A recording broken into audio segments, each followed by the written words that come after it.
work. All right, and we're live. Nice. Welcome to the New York Weightlifting Podcast. I'm James McDermott, joined by Sara Soto. Sara, what's up? Not much. Trying to make it through to the end of the year. How about you?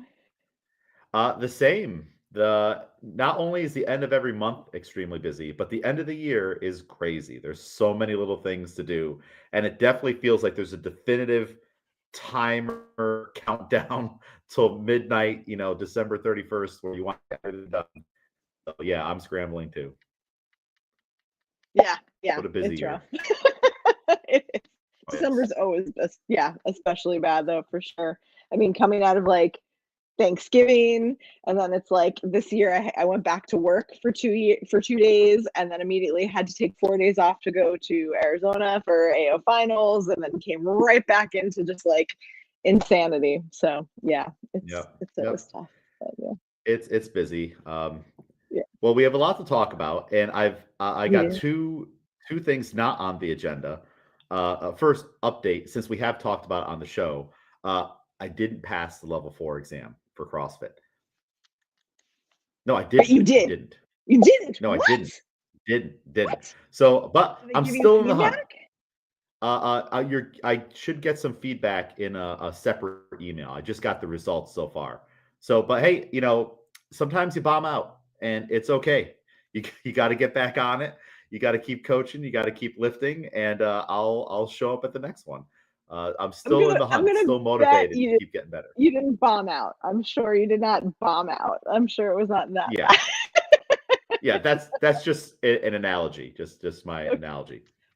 So I figured, I'll just announce that since we have talked about it, and also we have a Wrapped through Spotify. Like like there's like a Wrapped thing.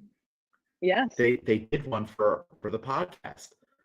So I thought that might be fun to take a look at the Wrapped and see all the podcast stats for the New York Weightlifting Podcast.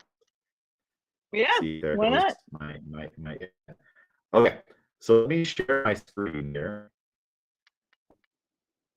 Let's see. I gotta remember how to do this. Share screen. Select window. Boom. Okay. You see what I'm seeing? No, actually, you're frozen. Sorry. Oh, there. Maybe you're moving again. Are you still there? I'm here. Can you hear me?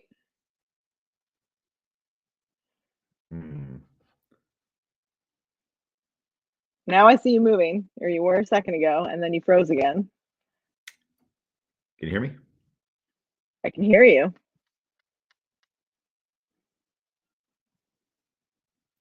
Oh, are you there? Yes. You can hear me? Okay. Yep. Yeah, just been having so many internet issues lately. I don't know why. I don't know if I should plug in hardwired or stay on the Wi-Fi. Anyways, we will soldier on. Can you see the screen? Yes, I can. Wow. Oh boy, can I? All right. Yeah, it's very elaborate. So let's go. Let's see our year wrapped. Fans were really loving the show in 2024. Awesome. All right. Hey, if you're a fan of the show, let us know. Let us know that you listen and what you like. If you have questions that you want or topics that you want us to talk about, shoot me or Sara a message. We'd love to involve you in that way in the show. It says our fans have a clear favorite. So let's see what that is. Our top episode was the interview with Brian Illenberg and Amy Lazar of Griffin Strength Barbell. Look at that. Episode 6, top episode. Not surprised at all. Another victory for Griffin Strength Barbell. All right, we're not surprised. So for 2024, they were the top episode. I'm gonna have to let them know. I know. I'm gonna have to tell Choi that his Yep. He is not the favorite. Sorry, Troy. I'm assuming. Oh, that episode was streamed 150% more than our average episode. Look at that. So Griffin Strength Barbell doesn't give just 100% or 110%. It's 150% on everything that they do. funny. Ooh, have you ever wondered who our audience is? Let's Oh find boy. out. Let's see what this means. Yep, let's break it down. Listener by age. Okay. Oh Looks wow. like our biggest age group is the 30 to 34-year-old crew, 37%, 35 to 44, 26%. And then our 25 to 29-year-olds, 17%, 18 to 24, 4%. And then we have 45 to 54, 14%. And all right, we got to get our upper masters game up a little bit here. 55 plus is 2%. So, okay, it looks like we're right there in the middle. Are you surprised by this? Really? No, that sounds about right. Yeah. I think when you think about the people who typically listen to podcasts, this makes sense. Yeah. Very cool. All right, let's continue on. Where in the world have you been? All right, let's see what countries we've been listened to in, other than the United States. In 2024, your show traveled the globe. I'm sure. This is weird. Like, it gives me an arrow to get into the next screen sometimes, but then, like right now, I have to scroll down. It's not a perfect process. All right, we were streamed in 2 countries. All right, we got to get our country game up too, our international game up. 2 countries. All right, we obviously know it's the United States. What's your guess for the second country? I don't know. Canada, maybe? I don't know. Okay, you're saying Canada.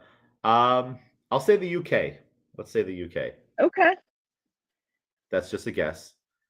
The United States was your top country. I would hope so. I would hope so. Your youngest listeners are from Jordan. Wow. Okay. Oh, So okay. that 4% is coming from the country of Jordan. Wow. Interesting. Your oldest are from the United States. Okay. Sure. That was our second country, Jordan. So the United States and Jordan, we didn't even get Canada or the UK. I'm surprised.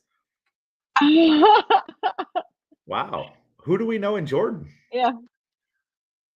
I don't know. If you're a I listener get from like, Jordan, reach out to us. yeah, please. I definitely get friended by a weird amount. Like I just got like followed by an Olympian from Ghana, I think, which I was like, how did you even find me? So you just never know. Yeah, you never know. Wow. I would never have guessed our second country was Jordan, but it is. All Nope. right. Nope. Wow. Our fans have great taste, obviously. So I'm assuming this is what other podcasts our friends or listeners listen to. Let's find out. Other than your show, they also love. So, all right, we're giving some promo here to these shows. So if we get like big ones, they need to shout out the New York Weightlifting Podcast. But all right, so we got number 1, the Joe Rogan Experience. So I fully expect Joe to give us a shout out here because we're shouting him out. Mostly Sports Talk with Mark Titus and Brandon Walker. Never heard of that one. Homemaker Chic. All right, never heard of that one. Pod Save America. The Daily. I'm assuming that's a news podcast. And that's Yeah, it. it's New Okay. York Times. Yeah. So these are the podcasts that our listeners also like to frequent. Hey, I guess we're in high profile company. Music. Yes, we are for sure. All right, our listeners are listening to hip hop number 1, folk punk number 2, whatever that is. Okay. Slap house number 3. I have no idea what those other 2 genres are for music. Do you? I know folk punk. I know for sure, but the slap house, I don't know. I'm guessing it's some house music. I don't know what slap has to do with it, but cool. Yeah, gonna have to look those up and add to the playlist here. Audio. So this is giving us a lot of like insight into what our listeners are also pairing with the New York Weightlifting Podcast. Like we're the fine wine and these are the cheeses on the, off to the side to pair with it. Audiobooks. Our listeners like biographies and memoirs, business and career audiobooks, fiction and literature. Cool. I don't listen to a lot of audiobooks. Do you? No, not at all. It's just not a thing I can do. Like, I mean, I guess I could if I was like training, I could listen to an audiobook, but There's just no time. ever try that? There's no time. No. Let's see here. Next category. Listeners can't keep their eyes off of you. Okay, let's see what that means. Scroll down. Click the little button. Nope, that's not going to work. Let's keep scrolling. Your show was in the top 20% of video podcasts on Spotify. Cool. All right. That's good, wow. I guess, right? Yeah, 20%. Yeah, that's kind of impressive, yeah. Look at that. New York weightlifting on the map. Here's a breakdown. Video consumption, 53%. Audio consumption, 47%. So I guess we have a pretty close to even spread on who's doing what. A little more than half are watching and listening, and then a little under half are only listening to just the audio, I guess, on Spotify. Huh. And this doesn't even factor in YouTube. Or maybe it does. I don't know.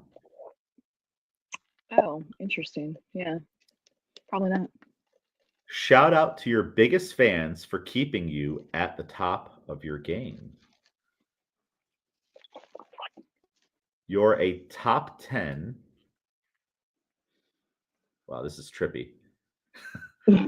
Show for 32 fans. Okay, hey.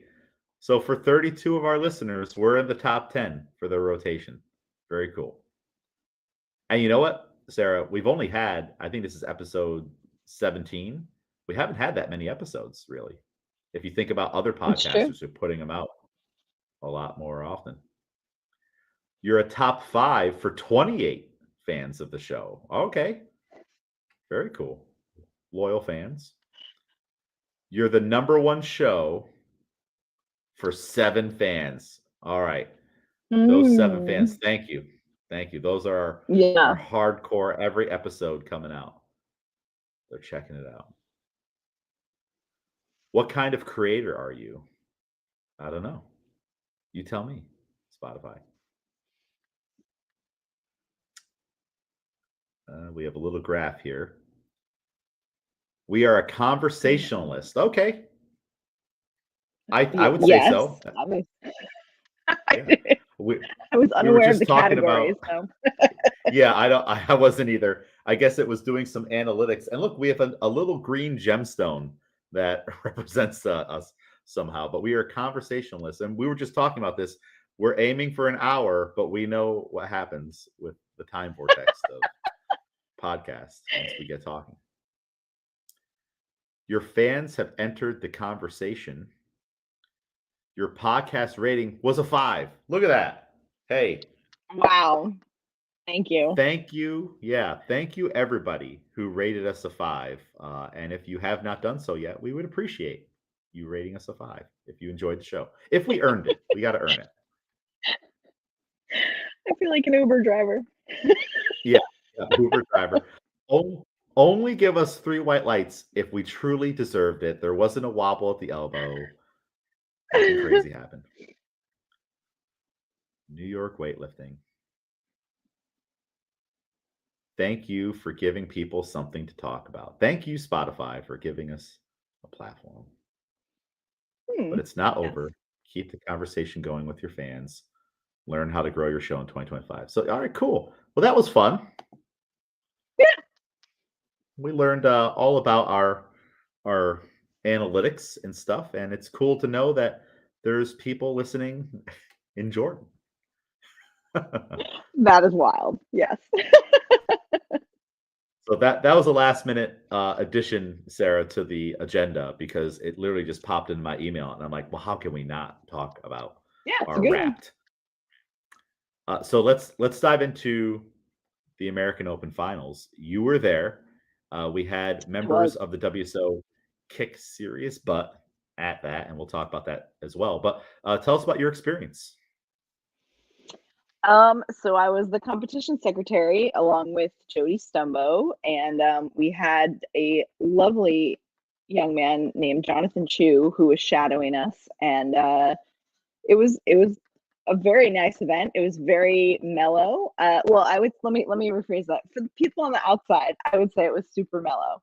I was a little concerned when I saw the schedule and I saw the amount of people in each session, especially about the first day, because this was the first time, I think I said this before, where we crammed 7 sessions into a single day. Usually we max out at 6 and we, do 6 and then 3 platforms every day. But the 7 sessions was a little rough to kick off the week. And of course, since that's earlier in the week, that's usually the lighter weight categories, and usually lots of like youth lifters. So when I looked at the schedule and saw that every single session had about 16 people, I would say on average in it, and youth, juniors, and seniors, and masters, and 2 hours were allotted for each of those sessions, I was very nervous. I always, trust Pedro, but and I mean, it wasn't too bad, but yeah, that's a 2 hours is a tight fit for when you are when you have all those bar changes going on between all of the different types of lifters, and it's first day, so there's always some issues, and so the first day, one platform I think was about almost an hour late, so that was a little rough, and we did a lot of Pedro does this. It's just magic. I just let him do his thing. In order to keep things on schedule, he will from time to time just switch platforms. And so that happened a lot the first 2 days, where he would just make an announcement and he would just tell us, the competition secretaries, okay, blue is going to be on white now, and white's going to be on blue. We're going to switch them. So we print out signs, we put them on the tables, we alert everybody. Like everybody is getting this information like pretty much 1 minute after we are. So like that just happens in Pedro's brain. He looks to see like maybe one session only has like 10 people in it and this one has 18. So he thinks if he switches them, he can like catch everything up on time. And it usually works, but it just gets a little stressful, and you definitely get some upset coaches and athletes, understandably, and technical officials, because they don't really understand where they're supposed to be going. And it was a little extra stressful because we had, Oh, I was say it's smart. You have to be flexible, and it's a good lesson to learn for athletes and coaches. The plan doesn't always go as planned, and you have to make an adjustment.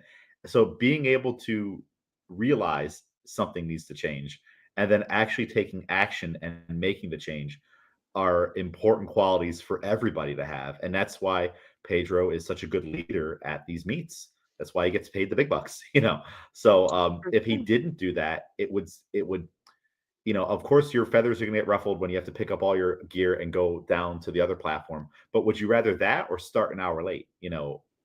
Decisions have to be made, and not every decision is an easy one. And these meets, they're dynamic monsters. A lot is happening, and we're trying to get a lot done. So kudos to Pedro for doing that. For sure. And I mean that, and the other thing that was added layers of crazy was that we had a bunch of testing candidates. So in order to make sure that they could make it from their previous session that may not be running on time, their assignment over to where the testing jury was going to be so they could test. It was crazy. And I mean, frankly, I got a lot of good feedback about it, and everybody else seemed to think everything was going okay, but it was definitely very, very stressful as the competition secretary. That would stress me out with the testing people. Be like, oh no, because like they have only so many windows. So I'm glad that worked out. Yeah, so it was all right. But yeah, I mean, it was fun. I mean, I heard great things. I got to see our Griffin friends down there. I got to watch a bunch of Christian Sakanikas' session, and it was and Aurora. Let's see, I helped Aurora get some medals. What else do we do? I don't know. I saw Brian DeJaneiro down there for a little bit. He was down there with Teddy Perez, his lifter. I'm trying to think of other New York people I saw down there. I mean, obviously lots of Murder of Crows people. Joe Triolo was down there helping out. But yeah, it was a fun event to me, and it was a nice venue. It was one of those ones that's connected right to the hotel that like most of us were staying at, so that was super easy, especially for those of us that were waking up at 4:30 in the morning. Yeah, But that's the best yeah, if it's connected.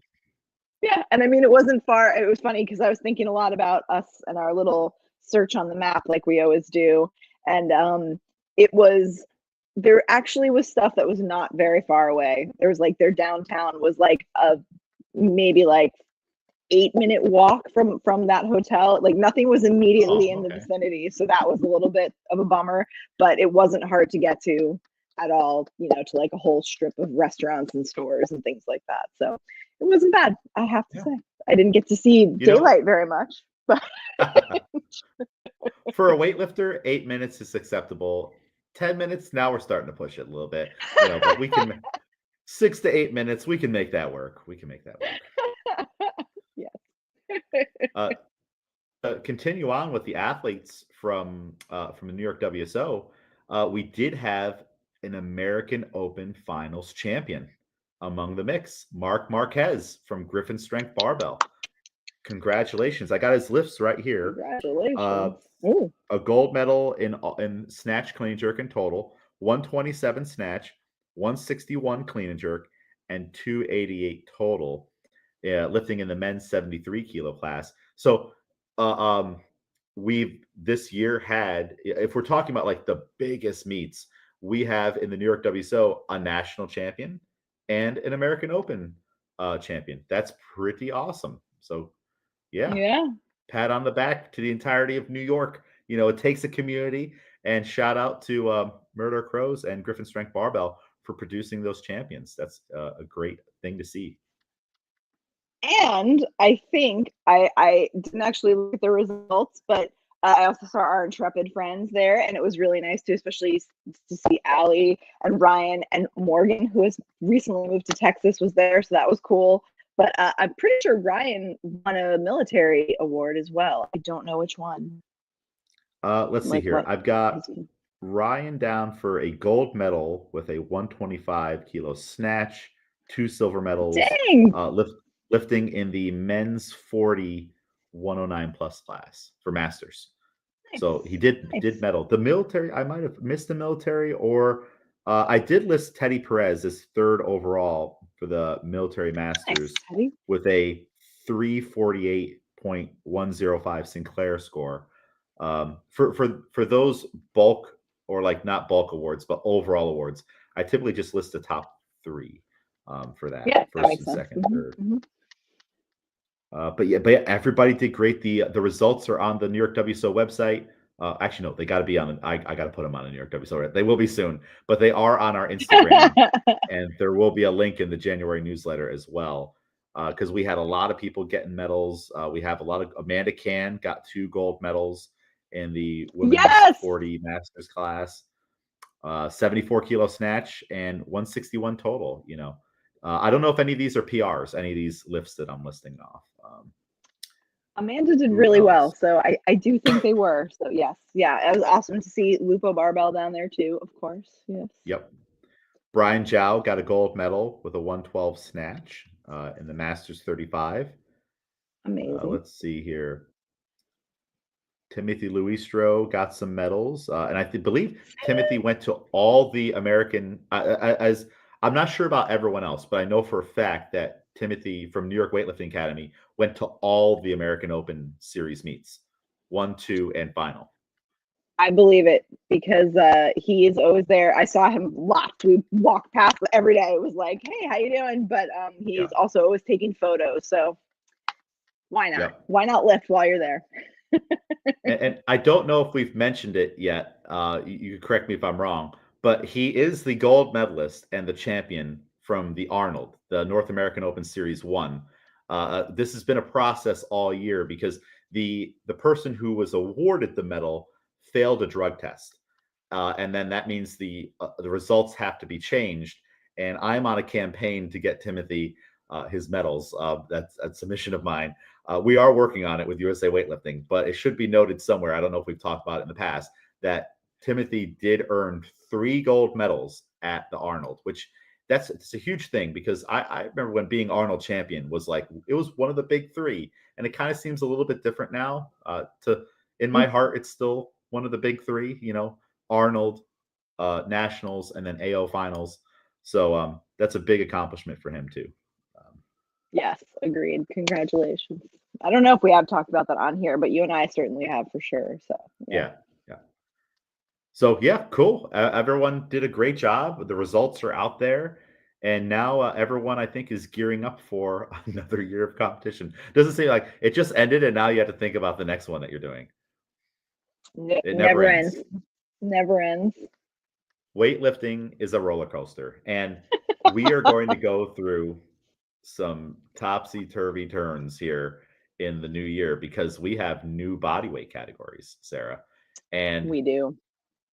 It's exciting. It is also going to be a huge headache because as a WSO, we have to figure out, okay, our records. Do the records just get archived and it's a complete blank slate? Every meet, we have new record holders.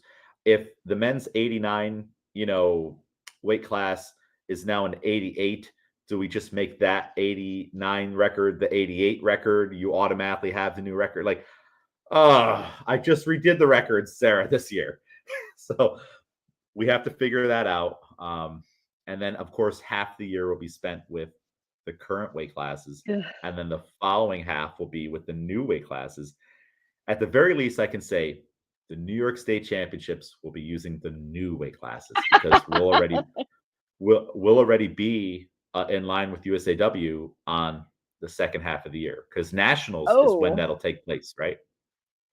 As of June 1st, so yes, that is technically the first national meet when those new body weights will be implemented.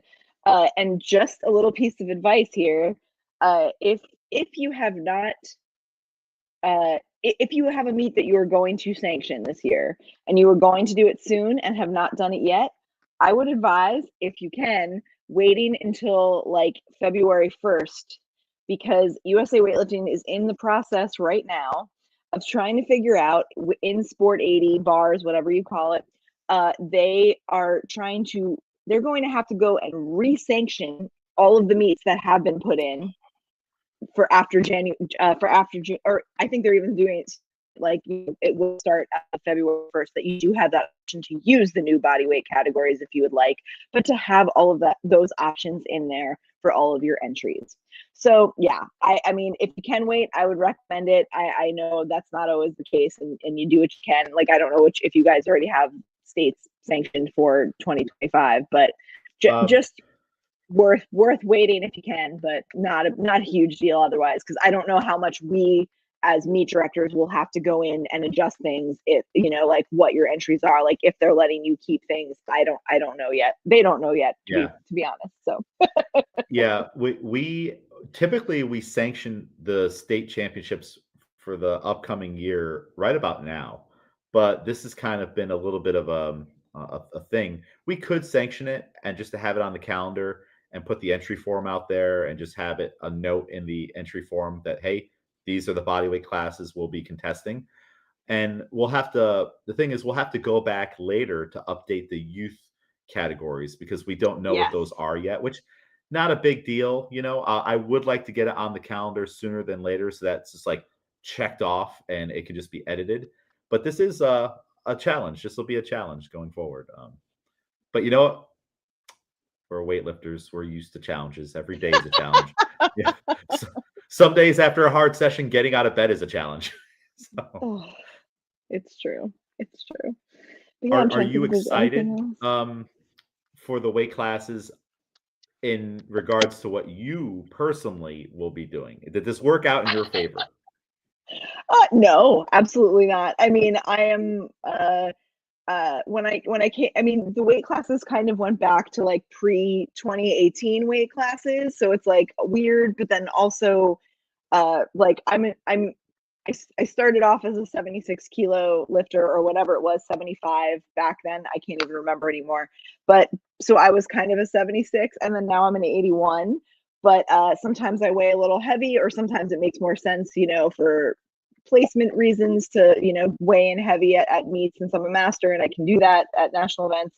But anyway, 81 is goodbye. So I don't have that anymore. So like, for example, I have my options are either I can go down to 77 or I can just be an 86. And like, it's like could I do the 77? Yeah, but we're talking like what my body weight was when I started the sport like 10 years ago. So I don't know if that's even realistic, but whatever. Fortunately, I am not like super competitive or even remotely elite. So I don't really have to worry too much about it, but it's a bummer to just have your entire weight class go poof like that. So I don't know. Because How do you feel now about it? we're down to 8 classes instead of 10.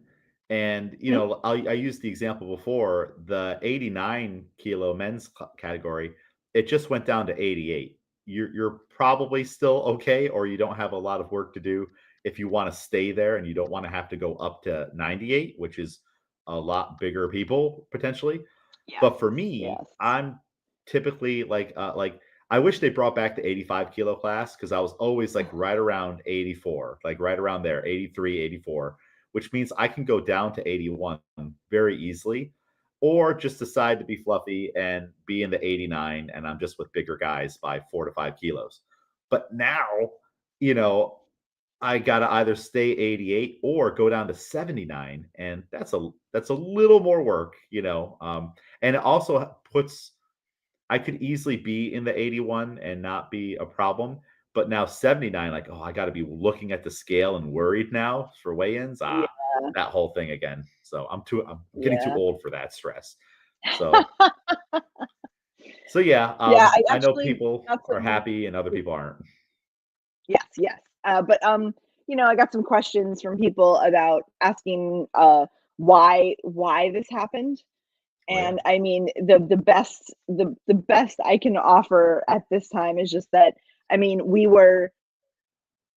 had 10 weight classes, and at the Olympics only 5 were contested, right? So it's like this was kind of part of an effort to trim it down, the amount, so that people kind of are a little bit more, or training and competing a little bit more close to what could potentially be happening at LA in 2028. We don't really know what they're doing about weight yeah. classes yet. That will get determined later, but projecting that we would No, be closer to that amount there. I think that makes complete sense. And also looking at this from not an athlete perspective, but having less weight classes as someone who runs meets is going to make that a lot better too. Maybe less sessions or everyone's more grouped together, and awards like a meet is never a free event for anyone. There's you so being able to buy less medals to give out is certainly a nice thing. Yeah. Less records to keep track of, all these classes. It does kind of streamline things a little bit. And I do think the sport as a whole needs a little streamlining. There's a lot of things. We don't have to go down the rabbit hole of like getting rid of the press out rule, just making it A to B, but like just like making it more compact, more streamlined, I think is okay. So I am happy for that regard, late classes. Yeah. Makes sense. So yeah, that'll be a big event coming up in the new year. We'll all tackle it together. Everybody's in the same boat. And Well, the ultimate. that and the change over to Q points from Sinclair. Oh, I don't know anything about that. Yes. So that's so starting as of January 1st. I think there was a My internet press is freaking email out that went again. out from there is a press email that went out. Oh man, I think it was before AO finals for sure. So it's probably like mid-November. I do not have the exact date. I'll see if I can try to search that in my email before while we're talking about. But yeah, so now we are not going to be judging things based on Sinclair, and Masters will no longer be like Sinclair, Meltzer. Oh my gosh, I cannot remember the name. But Really? Q points is the new So standard. Q Here points it is. will grade masters Let's save and the house. seniors together. Oh yeah, I do remember that. I didn't read it. Yeah. next time So that around. went out, just if anybody wants to look through their inbox, on November 19th at about 1:30 Eastern PM. Q points will replace the use of Sinclair formulas at USA Weightlifting national events. So obviously you can still do whatever you want locally, but I think many of us will probably change to this just so we are all used to it. And there is a youth equivalent and a master's equivalent to this, statistical formula that will help with all of that sort of Well, scoring. that will So need yeah, to be another consideration for our WSO too, in regards to awards. yes, Because we do have Masters awards, so we'll have to have a discussion. Do we want to continue the traditional Sinclair for 2024 awards, and then adopt the new one? Like so. You've given another agenda item for a future meeting. yeah, yeah. But and on the plus side, OWLCMS already has Q points stuff Oh, put good. in there, All so right. it will be very easy for you to make any sort of medal calculations that way. Yep, that is good. Oh yeah, and we'll have to figure out, do we use Q points for best overall lifters and stuff at states, or do we use Sinclair for another year? So yeah, all right. There's a lot of work that needs to be done on the logistical I side mean, of things for you sure. have a little time, because I would imagine, of course you guys will decide this, but like for 2024, since that was calculated by Sinclair, you would probably do the same. I don't know, whatever. We'll Yeah, see what you guys decide. yeah. So does this mean Roby is gone completely? Like this is Oh taking the yeah, place of Roby and Sinclair? Okay. yes, Roby is gone. Which that's good because we kind of had two things floating around for a while, Roby and Yeah, Sinclair. So this will, hey, again, we're streamlining, we're making things more efficient yep. and cohesive. Trying to, yes. Let's see here. The IWF World Championships just went down. Did you watch any of that? I did a bunch, a little bit while I was in Arizona, because here's a fun fact. Pedro Maloney, our events director, actually was the one he set everything up and did like the whole layout, the stage, everything. He planned and executed all of that for Worlds as well. So that man went from Bahrain to set everything up. I don't know how long he was there, had to be at least a week, at least. Then came home to Colorado Springs for like a day, saw his family, and then flew to Arizona. And then directly from Arizona, he left our meet. He was very sad because usually he's there till the end and packs everything up, but he had other people to do it this time. And Sunday at about 11 a.m., he left the venue to go fly back to Bahrain to be there for the rest of Worlds. So Oh anyway, my god. while we were there, and I'm inputting data into OWLCMS, like whatever in the back, and he also had a computer open with the world. The sessions were on and streaming at that point, and it was really funny to watch with him, because he's sitting there watching and he's like, "That's not how I wanted it. Oh, you know what you can't see here? There's a giant, nice LED screen right here. And then for A sessions in the back in the warm ups, there's going to be a monitor, and it's going to have the athlete flag and their name and their information." And I was like, wow, this is like, what a nice little insight I was getting into all of that. But yeah, Pedro is amazing, and he executed both of those meets very well, in my opinion. I didn't watch a lot in the middle when I was traveling home, but everything once I got home, I watched as much as I could. So yeah. How about you? I can just imagine the flights, just being on those planes, going back and forth. And he's working on the flights. He's got the Wi-Fi, Oh the yeah. laptop open, planning things out. The job never ends. Maybe a good practice for people to do from time to time. Hey, every once in a while, if you enjoyed Worlds and the AO and stuff, especially this one, shoot USAW at usaweightlifting.org an email and say, hey, thank you, Pedro, or we appreciate Pedro, because no doubt you either participated or watched or both, and you're just deeply involved. And there's one guy doing all of it, behind Yeah. the scenes. Yep. So I think more appreciation for the people behind the scenes is good. For Oh, that's sure. interesting. We have a listener and a commenter. Bill Clinton, the former president, has said hello on the podcast. Very interesting. All right, Mr. President, thank you for watching. Yeah, I watched the highlights on USAW's Instagram page, and I saw we have some awesome up and coming lifters. There was one guy, Hmm. I believe his name's Fergie, right? Fergie, that might be his name. Colby He's like Ferguson. a Yeah. Ferguson. Ferguson. Yes. Boy, Pop is he Fergie. Yeah, strong. for sure. He sure Who is. 170 snatch, and wasn't he flirting with the American records or something like that? He was. Yeah. Yeah, I think just give him no time at all, and he's going to claim those records and be knocking on the door of some serious medal contention. I don't know anyone who just rolls into like one of their first meets or first international meet and is just crushing it like that. He was very impressive to watch. That was very cool.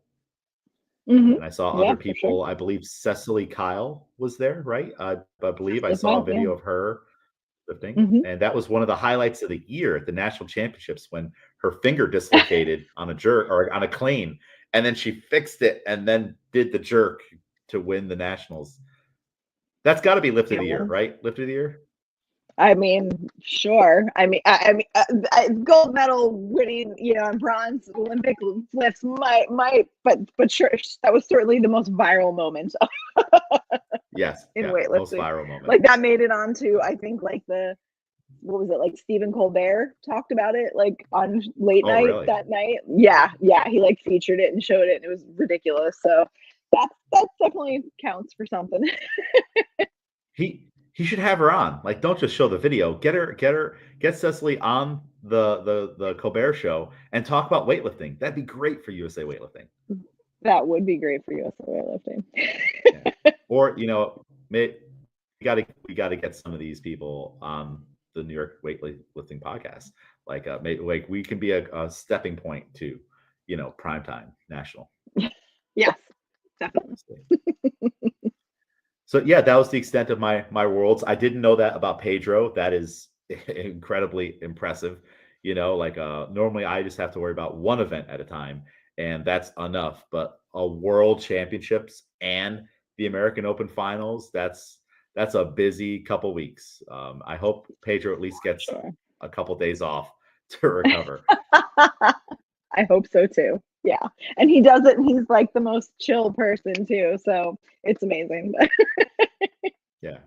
But what I get from Pedro is that he loves his job. And when you love your job and what you're doing, it really isn't a job. You're just living your best life. So I bet Yeah. he's maybe along those lines. Oh, all right. We got to start setting some 2025 goals. Let's get Pedro on the show in 2025. We got to try to get some You can peeps here. try. Let's see here.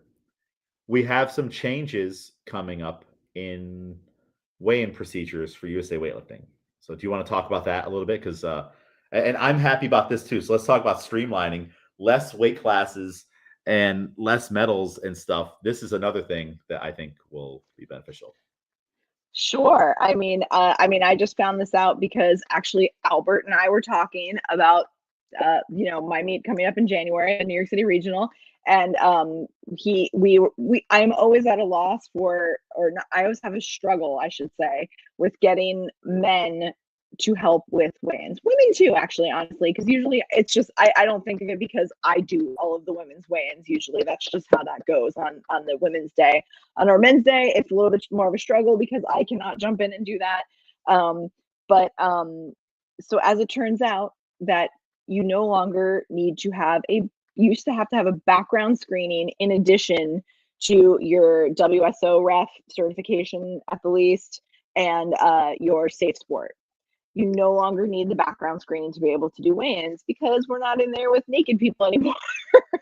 Like everybody's wearing a singlet. Yep. So yes, you can just any person who is valid and certified to be a referee and has their safe sport certification that is valid, they can help and they can conduct a weigh-in, and so that's great. Still have to keep the separate gender, like the correct gender, with the exception of a youth athlete who is bringing in an adult with them. But yeah, and hopefully the technical committee, I know, is talking about this, but they are trying to work towards making an announcement and finalizing allowing people in USA weightlifting to have open air weigh-ins because we'll be in the singlets, which would be a huge money saver for USA weightlifting, frankly, because now you wouldn't necessarily have to, rent out all those rooms that we have, those giant rooms. Like, it was hilarious in Arizona. Like, you had to walk for like 3 minutes before, once you walked in the door in Arizona, to get to the table near the scale. Like, to rent those rooms is ridiculous and expensive. Yeah. So now if we could just maybe put up a curtain and say, like, this back is the weigh-in area or something back by the training hall, it would be a little bit better. So we will stay tuned on that. But for now, no more background certifications and checks are required for weigh-in officials. I experienced the same difficulty, especially with the men's weigh-ins, trying to get people there. And it's also tough because sometimes the people you have that could be available for doing a weigh-in, you need them for reffing. And they might be reffing when a weigh-in session is going on. So, like, just having overall the abundance of bodies to fill those roles can be very difficult. So those are huge changes. One, the singlet rule helps a lot. Just being singlets up, straps up. And then if the background check was always a barrier because it costs money too. So you have to convince someone or pay for someone to take the background check and then have them do the weigh-in. So less barriers to entry there. That's good. And if we eventually do the open air weigh-in, that would be huge too. Like, I totally see it. Like, at like the AO, do it in the ballroom. Just put up curtains and section a thing off, and the weigh-ins are over there. And that way we don't have to have everyone separated too, upstairs and downstairs. All right, we need someone at weigh-in. You have to walk across the convention center, go up there. It's definitely going to help a lot of things. So I'm in favor of all these changes for sure. Yeah. So cool. And at the local level, it's gonna anything to make life easy at the local level. We definitely need. Yeah, like, if I can also be inputting the data into the computer, like at my like main terminal that I use for the scoring system, and writing it on the card at the same time, like, oh, amazing! How much easier would that be? So yeah. Not that you can't do that anyway now. If you wanted to have a cable that would connect your computer or whatever to it. My logistics. Big changes happening. A lot of changes happening. We have weight class changes. We have weigh-in protocol changes. It's 2025 is going to be a different year. So I hope everybody's ready for that, or maybe even excited about it. Change can be exciting. It will be a lot of work, but a lot of work for some people. Some of us will have a lot of work. But everyone else, you just get to have fun, like new weight class, new things, new goals, less stressful weigh-in processes, hopefully. So yeah, I'm all for it. Let's make change. Now, if we could just talk about the press out rule, let's just talk about it. Maybe we get the lifter got it overhead. Okay, cool. Sometimes people get a red light because their shoulder sunk down, but that wasn't a press. Like, we can have this whole 5-hour discussion many times. Yes or no. Maybe eventually we'll get there. That's up to the IWF. We'll see what happens there. Maybe eventually no 2-minute clocks or no 2-minute clocks on the snatch. I don't know. We'll just speed things up a little bit, Oh my gosh, imagine. I can. So, all right, yeah, cool. New stuff coming down the pipeline. We did have additional information on just how the organization USA Weightlifting is doing as a whole at the General Assembly on Saturday. No, not Saturday, Tuesday. I attended that event. I know you did, and many others did, but also a lot of people did not. I thought it was helpful. I thought it was helpful to hear how things are going. There's a lot of information that's just good to know. I don't know if there's a lot of information that is actionable for someone like me or just a general listener, but it's just good to get an update every once in a while. Were there any big takeaways for you from that? I mean, I personally we had our last board meeting of the year the night before. So this was actually very similar to if not almost completely identical to the CEO report that Matt had given us the night before. So it wasn't really any new information to me at that point, or really, it was nice to see some of the data points.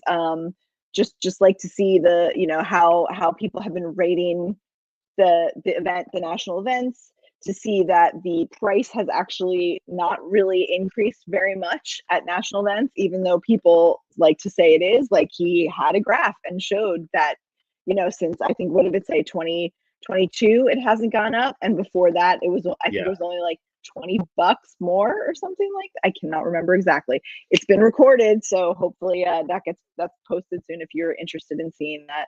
Will that be emailed to the membership? Do you know? I am not sure. I would hope so. Will Edmonds, the communications director, who really kind of makes all of those emails and writes those up. I mean, he definitely has help. But he was in Bahrain too at World, so he has been there. He was there like a week before they even started. So I am not sure like what his deal is in terms of getting back. But yes, and he has a lot of stuff to do. In terms of, as Matt brought to everybody last night, we're going to be rolling out the strategic plan for the new quad, and we need Will's help to be able to make that, like, I would say, interesting, but also just like understandable for your average lifter. So he's going to work on stuff having to do with that, I'm sure, too.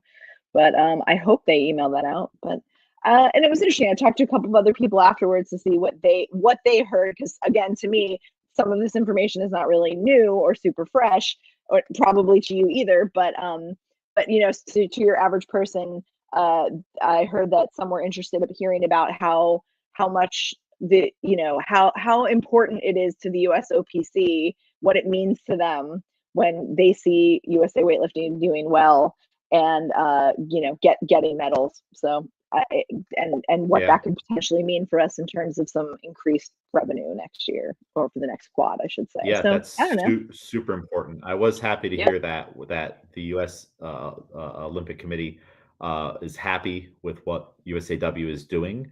And I know there's always a lot of complaints about what the mothership is doing and whatnot, but like, to get that feedback from their superiors, the next level up, is huge. And change, like we've said before, it's never easy, and things are going to continue to change.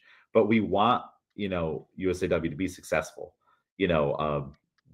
Whether you agree or not, like, do you want them to fail? Like, no, because if they fail, we all fail. So and at some points, you don't know, you're not in the meetings, and you shouldn't be in the meetings. If you want to be in the meetings, get hired or join a committee or something, and put in the time to be in the meetings and have an opinion. But you have to give everybody a little bit of grace, and trust that they're doing their best, and they're also just people, just like you and I make mistakes every day, and and you do too, and everyone else does. So they're only human. So give them a little grace and mercy, and understand that they're only human, and they're doing their best, and they want to succeed. They don't want to fail, and we shouldn't want them to either.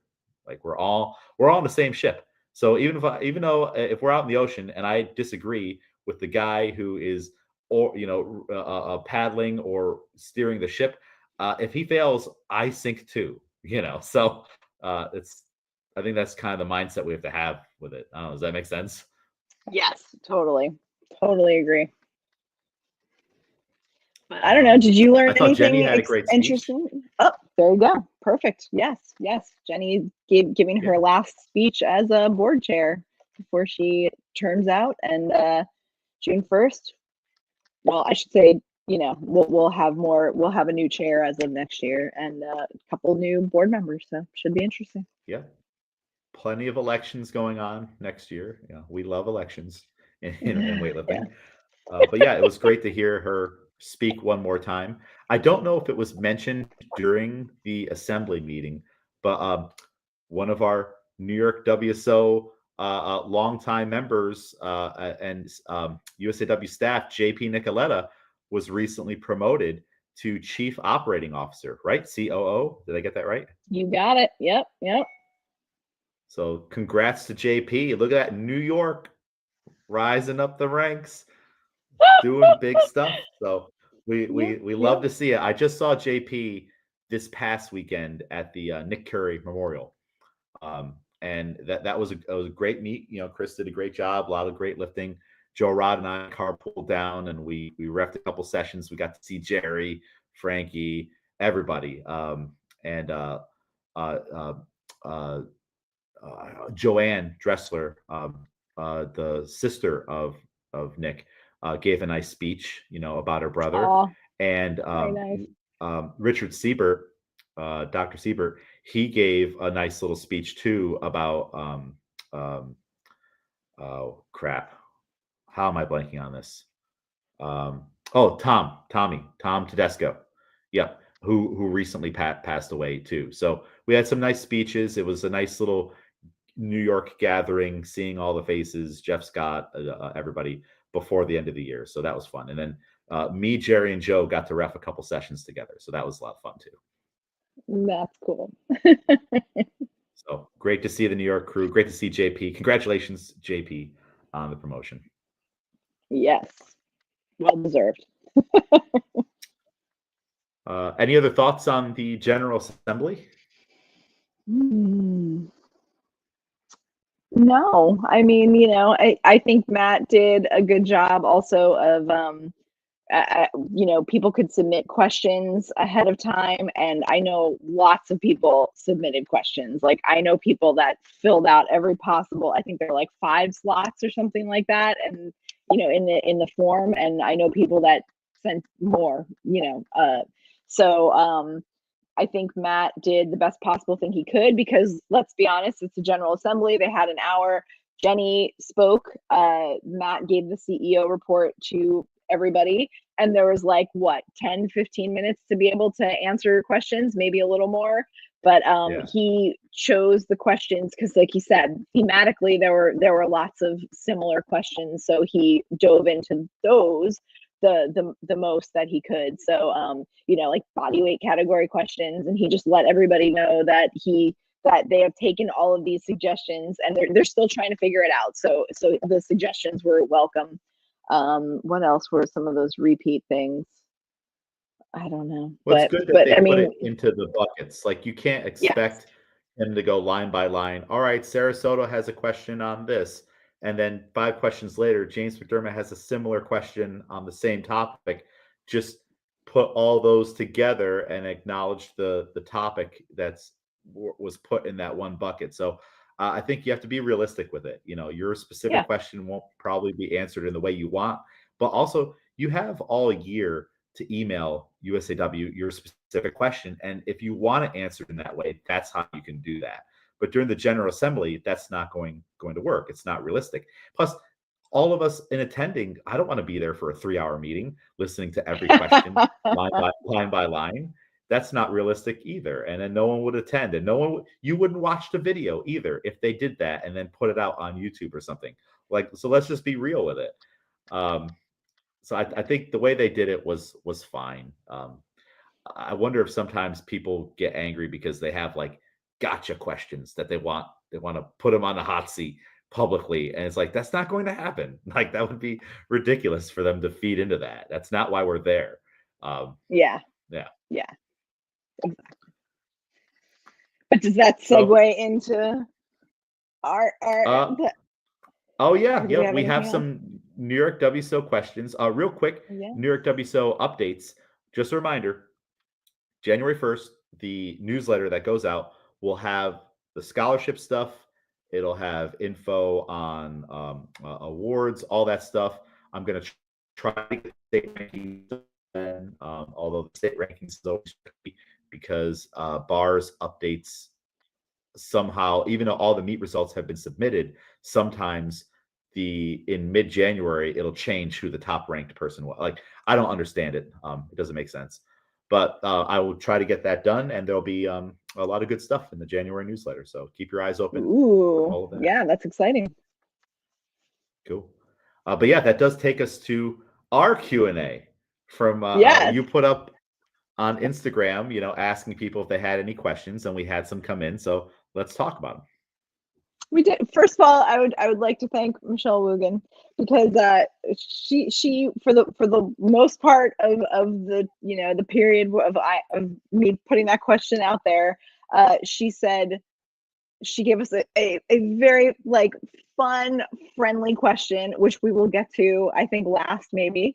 But yeah, I appreciated it. And I said, thank you. That's like such a nice question. I was expecting maybe a little bit more angry ones because unfortunately that's what happens when you're in these positions of governance, right? Like we hear lots of complaints. Yeah. So that's kind of what I was expecting, or maybe some like harder questions. But yeah, so and then she said, hold on, I'll think of some more, and she gave us some more productive ones. But we did. So you can kick it off. Which one do you want to start with? I don't remember them, so I guess just Okay. All right. yeah, throw one out there. Well, I will say the one. Hold on.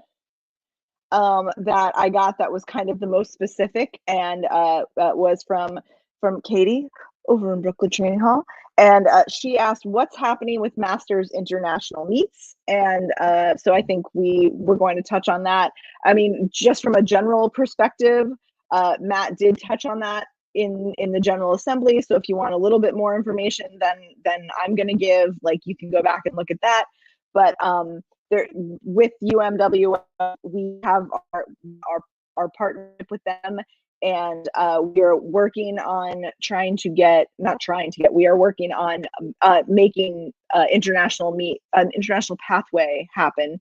So there are some, I cannot say, I am sworn to secrecy, but there are things in the works, I promise, and for 2025 and beyond. So stay tuned. It's kind of exciting stuff. But also at the end of the General Assembly in the chat, somebody had asked, what about the rift in within the Masters community, if there's any chance of getting that fixed. And Matt, I think, had an excellent answer, which was just that we are always open. USA Weightlifting, especially with Matt as CEO, is always open to discussion, and he's hopeful about it, and we'll always take those phone calls, whatever.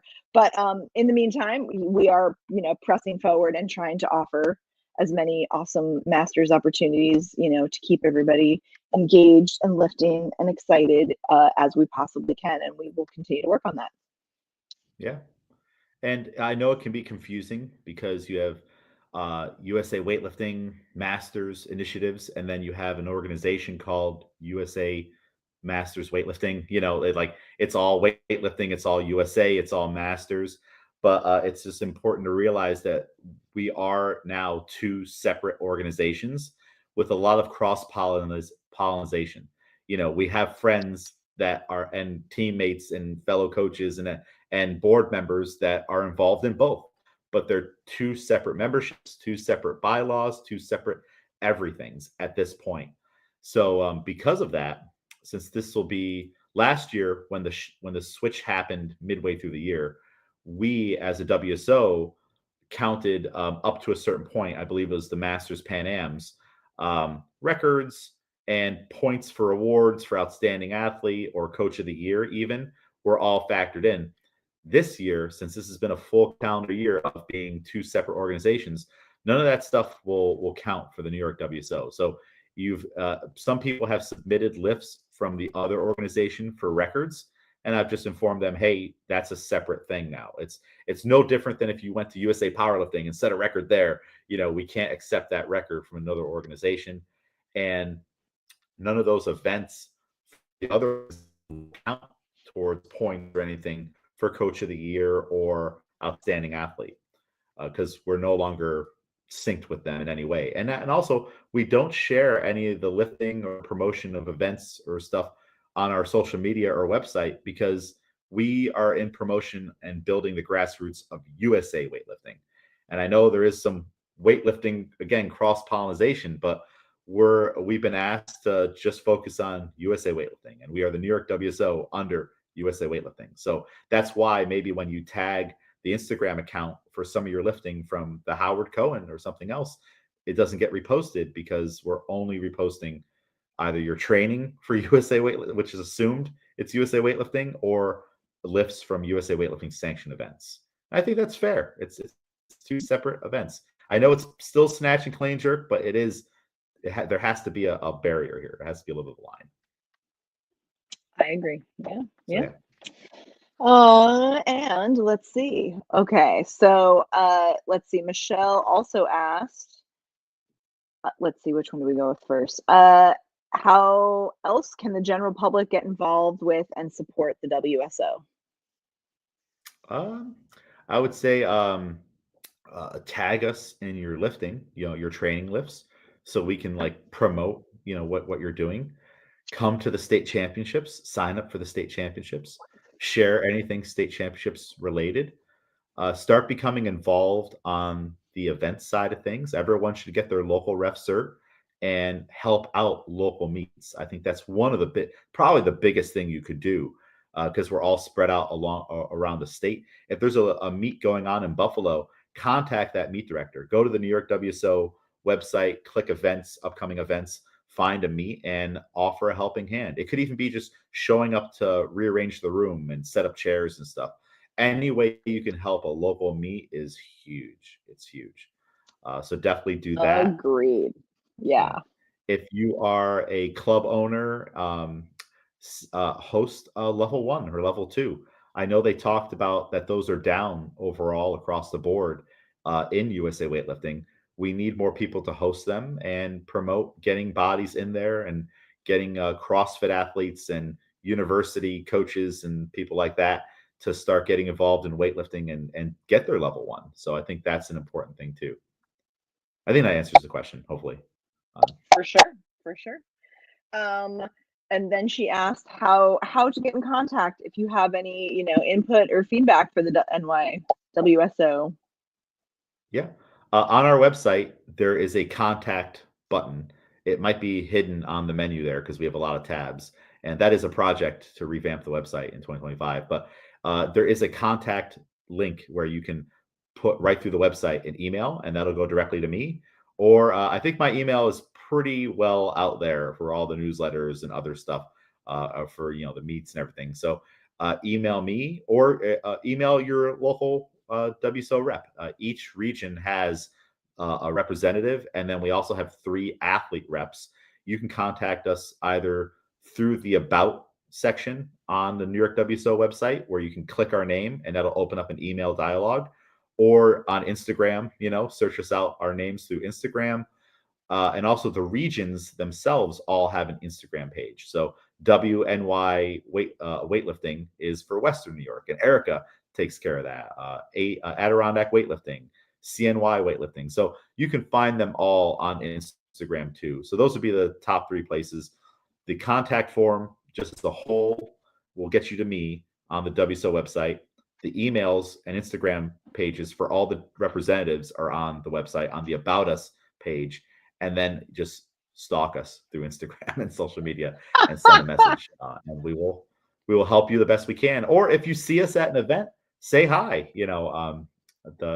I don't know. I mean, I don't experience it that often, but at least say hi and put a face to the name. And if you have a question or concern, we can talk about it there. Very good. Very good. And her final question, which we can use as our last send off, because I do have to get back to the the coal mines, whatever they say. Yep. Yeah.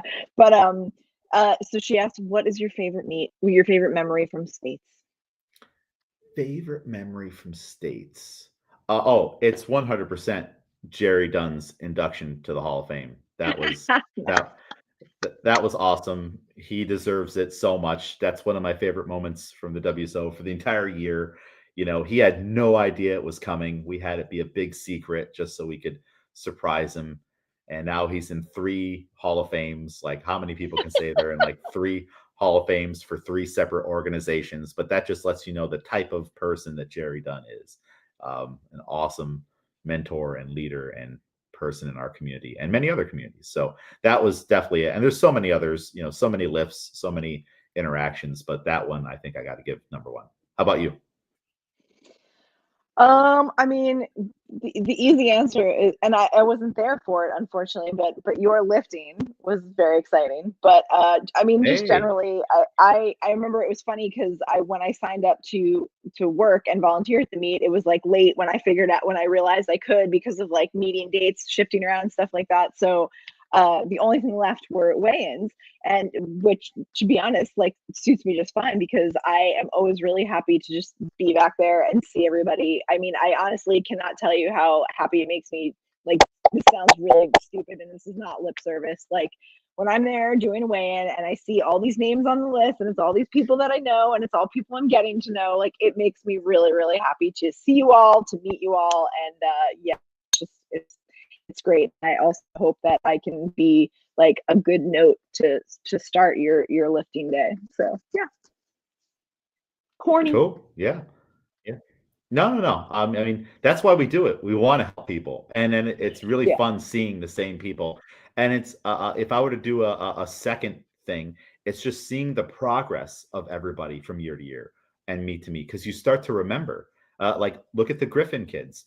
Perfect Yeah. example. Like you see them a couple times throughout the year. You remember last year, and like, wow, they're getting so good. So it's just awesome to see the growth of New York weightlifting as a whole. Like, we are kicking butt, New York weightlifting. Look at that. Totally. Yeah. I COO, mean, JP Nicoletta. We're kicking butt.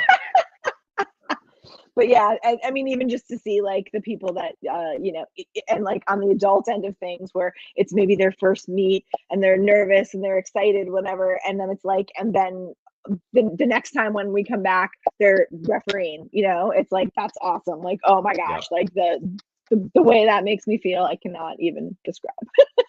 I did get a compliment from one person saying that my emails helped them out so much. They were completely informed. Actually, I get a lot of feedback on that. So a lot goes into those emails. And one of my goals is on the Good. website coming in 2025 and a states fact, like frequently asked questions, and it will have everything in there. Everything. So Nice. that's a goal of mine. So yeah. I Cool. love it. I What a love good it. year. Yeah. Yes, Maybe we it will was. try to get a special guest on here for one more show. Our biggest fan, Mr. Albert Chun. We'll see if maybe we can get him on here and talk to him about I weightlifting. That might mean, be fun. who knows? Maybe Bill Clinton wants to jump in too. Yeah, yeah, check this out. Look, so there it is. Look, Bill Clinton said hello to us. Yeah, Mr. President. Yeah, another Mr. President. Oh So wow! It even puts. cool. Yeah, that's cool. Puts it in the video too. I Yeah, I didn't see see it that. puts it up there. Wow. Yeah. Cool. So Cool. yeah, he's looking good in that photo. Very patriotic. Yeah. Awesome. Well, Sarah, thank you for coming on. I actually have another meeting I have to go on to. I've been on Zoom all day. Oh, Um, I'm sorry. where can people follow you, Sarah? Sarasota rep, or I'll see you at a meet. There you go. Follow me, James A. McDermott, or I will see you at 1,000 meets in 2025.